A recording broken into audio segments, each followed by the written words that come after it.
New at 6, there's a new proposal to raise the cigarette tax in South Carolina by $1 a pack. It's being made by a group whose goal is to eliminate tobacco use, and they say this would keep a lot of young people from starting the habit. Robert Kittle has details, including how this affects you even if you don't smoke. Lighting up would burn through money a lot faster if the South Carolina Tobacco-Free Collaborative gets its way. Its new 5-year plan would raise the cigarette tax by $1 a pack. South Carolina now has one of the lowest cigarette taxes in the nation at 57 cents a pack.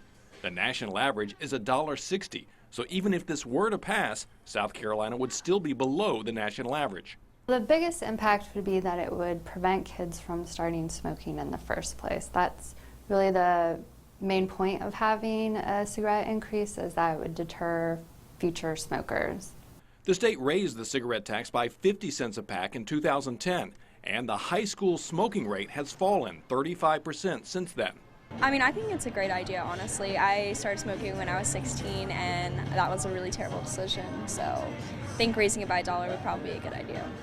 Even if you don't smoke, this affects you as a taxpayer. It costs every household in South Carolina $975 per year for the health care related costs of smoking.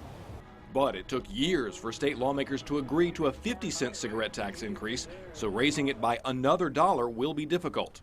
I would like to think that since we've seen the benefits of a 50-cent increase, that would help motivate people to look at a $1 increase. The collaborative says this is all about saving lives. Every year, about 7,200 people in South Carolina die because of smoking. In Columbia, Robert Kittle, 7 News. Now, this group just released this plan, so it doesn't have a lawmaker yet who's willing to sponsor that increase. The goal is to get the increase passed by 2018.